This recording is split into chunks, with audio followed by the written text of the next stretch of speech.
Hey everybody, Pastor Mike here. It's Wednesday, August 3rd, and I'm looking forward to spending these next several moments with you today. Over the last several weeks, we've talked about what it means to be a boiling point leader. We've looked at some components that we can add to our leadership that will help us take our leadership to that next level. Today, I want to look at leadership from a different perspective. I want to look at a group versus a team. Which one is more effective and why? Well, in order to make that determination, we really have to clearly define each one. I did that by going to businessdictionary.com, and I got the definition for both. And here's what they said about a group. A group is a collection of people that are gathered together without a clear definition of their relationship. It's a group of people gathered together without a clear definition of their relationship.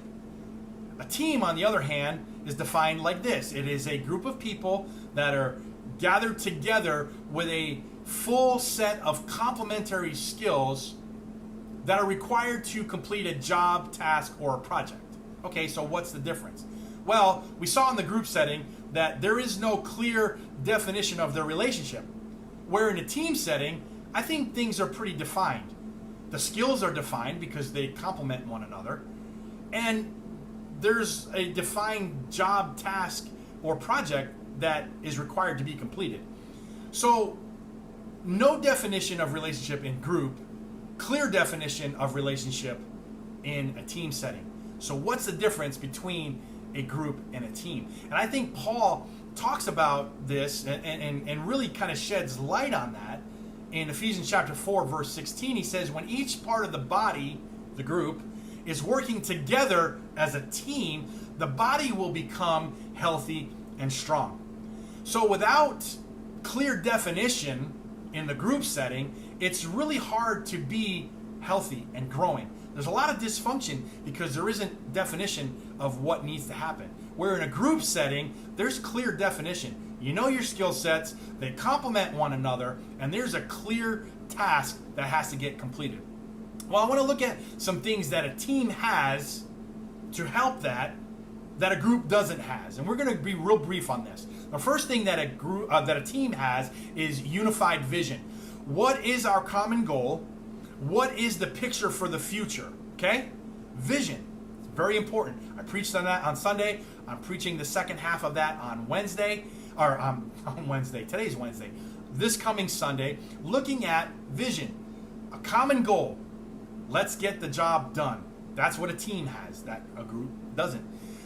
A team also has shared leadership. What does that mean? Well, it means that the leader of the group, the leader of the team gives the team members empowerment for action, okay?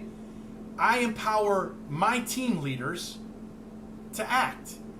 You empower your team leaders to act, okay? It's delegation.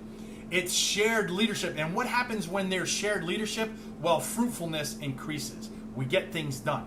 Okay? There's a difference between faithfulness and fruitfulness. We need to remember that. The third thing that a team has that a group doesn't have is clear, defined roles. Clear, defined responsibilities. Who's responsible for what? Who's going to do what? Who's accountable to who? Those things need to be defined. Otherwise, you're just a group. Without definition, there is no team. There's clear roles and responsibilities that are defined in a team setting. There's also access to the leader in a team. Well, what does that mean? Well, there is a team leader, or there is a leader of the team. There's members underneath that are on the team that are under the leader, and they have access to that leader. And it needs to be without fear of rejection. There needs to be mutual respect for one another. Okay, so in your setting, the ministry that you're leading, you're the leader and you have a team. Your team members need to have access to you. And there needs to be a mutual respect without fear of rejection. That's a team. That's a definition. It's clearly defined who the leader is, who the team member is, and what the roles are. But there's access, and that's important. There's also, in a team setting, meaningful relationships. Well, how does that happen? Well, it happens by trust and transparency. I look at trust as the glue that holds the team together. Without trust, man, it's hard to work together as a team. You need that. We need to be able to count on one another. That you can trust this person to get the job done, or you can trust that person who is going to do what they say they're going to do. That also comes with clear, defined roles and responsibilities. The other thing that is important for a team to have that a group doesn't have is honest evaluations. Okay? Without a clear definition of the relationship, you can't evaluate anything. All right? But in a team setting, because there's clear definition of our roles and who we are, we can evaluate. And the reason why we do evaluate, we have honest evaluations, is so that we can identify pitfalls and dysfunctions that will keep us from operating properly, to keep us from being productive and effective in who we are as a team. But we don't only identify them, but we address them, and we make the changes necessary to be able to correct those pitfalls and dysfunctions. And the last thing that a team has that a group doesn't have is strategies. And not only strategies, but executable actions. See, it's one thing to have strategy, but without the execution, it doesn't matter. You can have all the strategy you want, but if there's no plan of action, if there's no executable action, strategy is just going to be an idea and a dream. Action enhances the performance and the strength and the overall effectiveness of the team. There's a definition there. There's a clearly defined relationship in what we're doing and who we are, and that allows us to get things done, and that allows us to make change to bring glory to God.